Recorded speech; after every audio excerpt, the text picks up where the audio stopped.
AP పెన్షన్ల పంపిణీ రెండో రోజుకు చేరుకుంది. వేసవి వేడి గాలుల నేపథ్యంలో నేటి నుంచి ఉదయం 7 గంటల నుంచే సచివాలయాల్లో పింఛన్ల పంపిణీ ప్రారంభమైంది. ఎక్కువగా అనారోగ్య సమస్యలు ఉన్న వృద్ధులు, దివ్యాంగులు వంటి వారికి ఇంటి వద్దే పింఛన్ అందించేలా నిబంధనలు సవరించినట్లు అధికారులు చెప్పారు. ఈ విభాగాల పింఛన్దారులు సచివాలయాలకు రానవసరం లేదని, వారికి ఇంటి వద్దే పింఛన్ ఇస్తారని స్పష్టం చేశారు.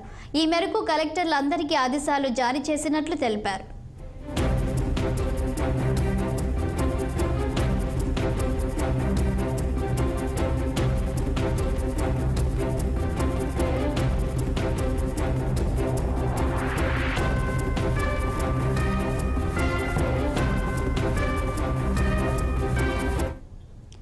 దీనిపై మరింత సమాచారం మా ప్రతినిధి కోటేశ్వరరావు అందిస్తారు.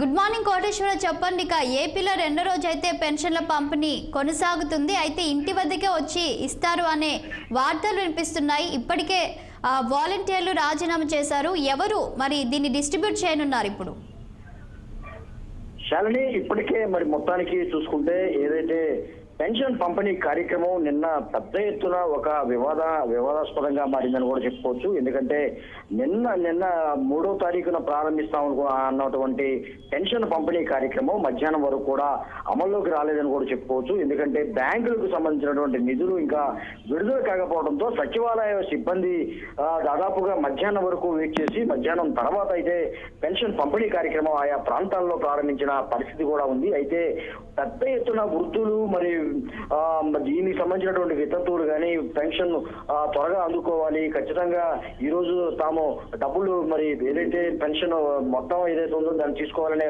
హడావుడిలో కొన్ని సంఘటనలు కూడా అనుకోని సంఘటనలు కూడా జరిగినాయని కూడా చెప్పుకోవచ్చు. కృష్ణా జిల్లాలో పెనమలూరుకు సంబంధించినటువంటి ఒక దురదృష్టకరమైనటువంటి సంఘటన కూడా చోటు చేసుకుంది. ఏకంగా వజ్రం అనే దాదాపు 80 సంవత్సరాల వృద్ధురాలు మధ్యాహ్నం మరి పెన్షన్ కోసం వెళ్తూ మార్గ మధ్యంలో వడదెబ్బకు ఆవిడ మరణించిన సంఘటన కూడా రాష్ట్ర వ్యాప్తంగా సంచలనంగా మారిందని కూడా చెప్పుకోవచ్చు.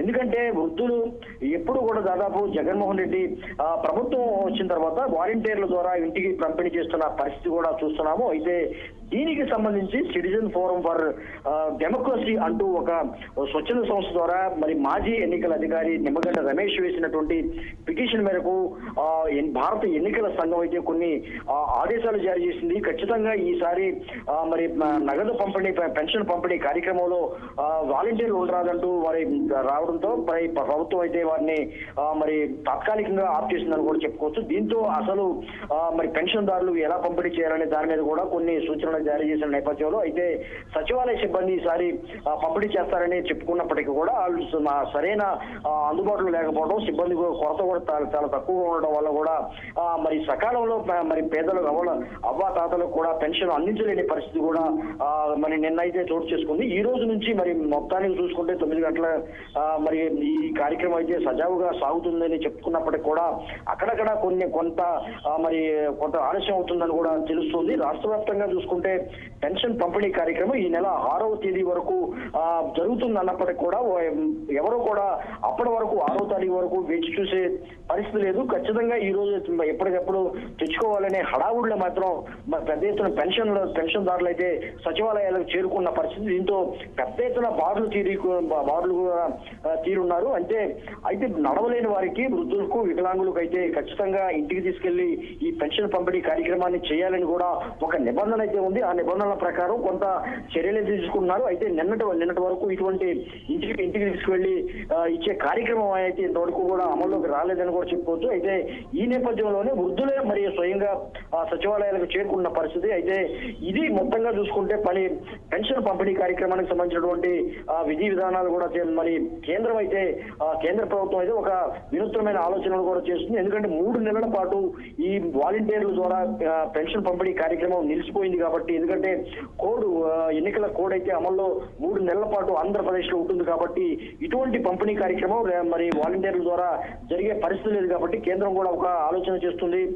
కేంద్ర ప్రభుత్వం అయితే ఏదైతే ఉందో పోస్టల్ శాఖ పోస్టల్ శాఖ ద్వారా పోస్ట్ మ్యాన్ ద్వారా ఈ పెన్షన్ పంపిణీ కార్యక్రమం వచ్చే 2 నెలల్లో మరి అందిస్తే ఎలా ఉంటుందనేది కూడా ఒక ఆలోచన అయితే చేస్తుంది. ఈ దీని ప్రకారం పోస్ట్ మ్యాన్ కి వచ్చే నెల నుంచి మరి పోస్ట్ మ్యాన్ మరి స్వయంగా ఆయా లబ్ధిదారులకు స్వయంగా అందజేస్తారా లేకపోతే ఎలా ఉంటుంది విధానాలు కూడా రూపొందించే పనిలో అయితే కేంద్ర ప్రభుత్వం ఉన్నట్లుగా మనకు సమాచారం అందుతుంది. ఏదైనప్పటికీ వచ్చే 2 నెలలు మరి ఎలా ఉంటుంది ఏంటి అనేది కూడా కొంత అయోమయ పరిస్థితులు ఉంది. అయితే ఖచ్చితంగా మరి సచివాలయ ఉద్యోగస్తుల ద్వారా అందిస్తారా లేక పోస్టల్ శాఖ ద్వారా మరి వచ్చే 2 నెలలు పంపిణీ జరుగుతుందా లేదనేది కూడా కొంత మరి స్పష్టత రావాల్సి ఉంది. ఇప్పటికే కొంతమంది లబ్ధిదారు దాదాపు నిన్న దాదాపు 6 లక్షల పైగా 6 నుంచి 7 లక్షల పైగా పెన్షన్ పంపిణీ కార్యక్రమం జరిగిందని కూడా మరి ప్రభుత్వం అయితే ప్రకటించింది. ఇక మిగతా వాడు ఈ రోజు రేపు అయితే కొంత మరి పంపిణీ చేసే కార్యక్రమం అయితే విస్తృతంగా జరుగుతుందని కూడా చెప్పుకోవచ్చు. ఇది మొత్తంగా చూసుకుంటే ఆంధ్రప్రదేశ్ రాష్ట్రంలోని పెన్షన్ పంపిణీ కార్యక్రమం యొక్క తాజా పరిస్థితులు కూడా చెప్పుకోవచ్చు.